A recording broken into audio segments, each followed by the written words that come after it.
For this segment, you're going to need smell-o-vision because we are talking about fragrant foliage plants. I'm with Ron at Blooming Junction and Cornelius. And Ron, you have a great selection of fragrant plants, but not flowers, it's the foliage. That's right, and this is just a little sampling of what we have. I've chosen some of the ones that I find pleasing. There are some that are very strong smell that, you know, it has a fragrance, but I'm going for the stuff that I find pleasing. Oh, exactly. Perfect. Well, let's start down at the lower end here. This one is Artemisia. This is Valerie Finn. This is a really nice one. This is a little on the pungent side. Doesn't have necessarily a sweet smell, but it's got a really nice scent. Almost like a marigold or something like that. Well, it's deer resistant too, so maybe that's why. Exactly, and that brings up a good point. You know, a lot of flowers, you know, produce a scent to attract pollinators to them for their survival. A lot of these plants are scented, their leaves are, for the same thing, for survival, to keep animals from eating them, insects, things like that. Oh, right. Very good. Interesting. Here we have a bay laurel. Some of these plants will release their fragrance when brushed against. Others, you have to crush the leaf. Bay laurel is one of those ones you don't really smell until you crush a leaf. Okay. Here we have a nice rosemary. This is one that you can't really walk by without touching. You have to pet it, yeah. Smelling. Lovely. We have a couple different agastaceae here, and this is one of my favorite plants. Another one I can't seem to pass without touching to release the smell. Also, something to keep in mind too is that any of these plants that are scented, you want to have it near the edge of your path. So when you walk by, you do brush against it, or your visitors brush against it and releases a scent. Also, if you have them near a wall or an enclosed area, it keeps that fragrance in there as opposed to just drifting on the wind. And these have great flowers too for butterflies. They do. Yeah, if it was, even for the foliage is great, but the flowers are even better. Right. This is a purple mountain basil. This is a really nice basil in that it becomes somewhat shrubby. Oh. And it's one of the basils that you allow to bloom. The leaf production is not as great when you do, but it makes a beautiful shrub, and it's got that basil fragrance. And more ornamental than edible? Edible, but a little bit different than, taste. say, the Genovese or something like that. Oh, wonderful. And my favorite, Of lavenders. course, English lavender.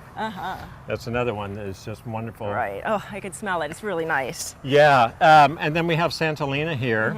It's a little bit lower, but you know, that's one of those plants that have a really nice kind of pungent smell. Lovely. And then we have a whole bunch up here. We do, and this is more the herbs here. We've got a few of the mints, and we have quite a few different varieties of mints. Mojitos are in our future. I always know when someone has touched the curry. Ooh. It makes you want to have some Indian food. Yes, that's very nice. And it's pretty too. It is pretty. Texture. It looks a lot like the Santolina, but it has that great fragrance to it. Then there's many of the thymes, and the thymes are great. Some are very low growing, so that would work good in the path. So if you accidentally stepped off a little bit, it would release that fragrance. As would the chamomile, and the chamomile is wonderful. If you have a place in your yard where you want to just like take a nap, plant some chamomile. Yes. Same with the Corsican mint. I love this one. That's a great one. This also has properties in it that, you know, if you pet or if you rub it and then rub your dog, it repels fleas. Fleas. Oh, excellent. So it's a natural flea repellent. Good to know that. Good way to go. All right.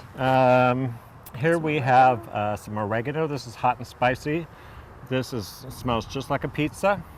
You're getting me hungry So again. be prepared. And this golden one, that is a beautiful one. This is my absolute favorite. This is pineapple sage. This is an annual, but so well worth it. The plant grows for just one season. It grows quite large. Yeah. Then you get the beautiful red salvia flowers.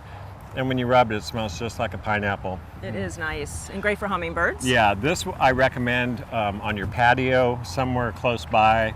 Take a little mini vacation. There you go. Here we have some lemon verbena, which is a wonderful, wonderful plant in its own. It smells wonderful too.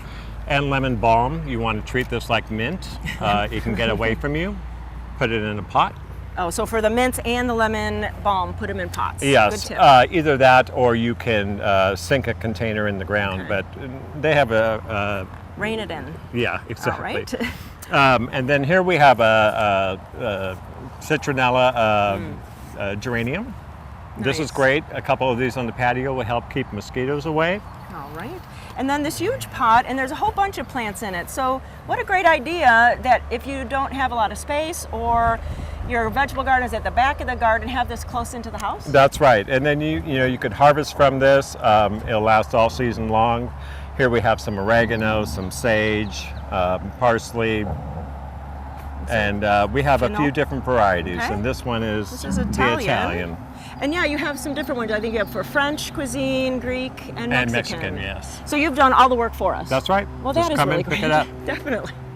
So you can see like they have so many different fragrant foliage plants, and that's just a small selection here at Blooming Junction. Come out and see them and really stroll through the grounds. They're planting some vegetables. They have so much that's going on here. Thanks so much, Ron. Thank you.